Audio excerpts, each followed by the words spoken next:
विधिमंडल आए थे 2 मामलों में, एक डी का मामला था, एक सोनू ढाबा का। क्या आपको बताया गया? देखिए, सोनू ढाबा के परिवार के लोगों से मैं मिला, वो समाजवादी परिवार है।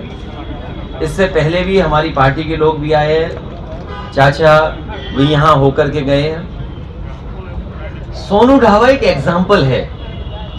ये बीजेपी चाहती है कि इनके भी नक्शे चेक हो जाएं। ये सोनू ढाबा इसलिए गिराया गया है, एक तो ये पावर का एहसास दिलाना चाहते हैं कि देखिए आप समाजवादी पार्टी के हैं, आपका ये तोड़ दिया जाएगा। और ये बताना चाहती है बीजेपी कि अगर हम गैर कानूनी तोड़ सकते हैं तो आपको भी अधिकार है, आप भी सरकार में आना, गैर कानूनी तोड़ देना।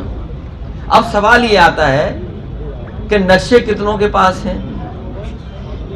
अगर रायबरेली में भी आप जांच करने निकल पड़े तो हो सकता है कि बहुत सारे लोगों के नक्शे पास नहीं होंगे, और जिन नियमों में पास होने चाहिए उन नियमों का भी उल्लंघन होगा। इसलिए बीजेपी चाहती है कि उनके लोगों के भी इसी तरह बुलडोजर चल जाए।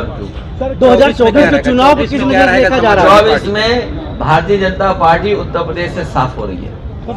इसलिए साफ हो रही, कारण है उसका चरम सीमा पर महंगाई, चरम सीमा पर बेरोजगारी और झूठ बोलने में नंबर 1। न्याय की कोई उम्मीद नहीं कर सकता। लोकतंत्र में जब न्याय खत्म होने लगे तो समझ लीजिए ये सरकार जाने वाली है, जनता इनको जवाब देगी। और आपसे बेहतर कौन जानेगा, रायबरेली के लोग हो, जब जब लोगों ने संविधान और कानून को तोड़ा है तब तब जनता ने इनको सफाया किया है।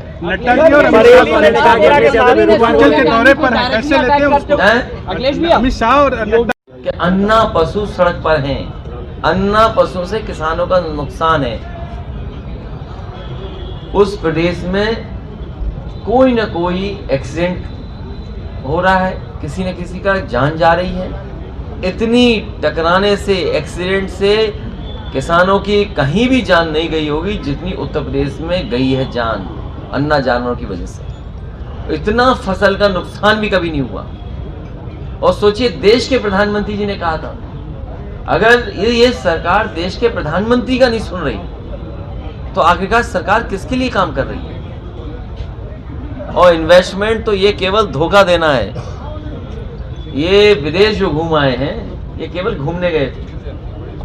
और एमओयू कोई ऐसा नहीं कि इन्वेस्टमेंट आ गया है। और रायबरेली से बेहतर कौन समझेगा यहाँ किस जमाने में इन्वेस्टमेंट आया, किस जमाने में कारखाने लगे। आज रायबरेली के लोगों का ये सवाल होता है कि कारखाने कैसे चलते रहे। इसलिए ये केवल धोखा है। चुनाव 24 का आ गया है, इसलिए जगह जगह ये इन्वेस्टमेंट मीट करेंगे। जो लोग 2 सरकारों में न हमारे पुराने कारखाने चला पाए हों, चलते हुए जिनके कारखाने बंद हो गए हों, वो इन्वेस्टमेंट क्या लाएंगे। और अगर इन्वेस्टमेंट लाने की बात है तो ये बताएं कि किस इंडस्ट्रियल पॉलिसी से इन्वेस्टमेंट ला रहे हैं।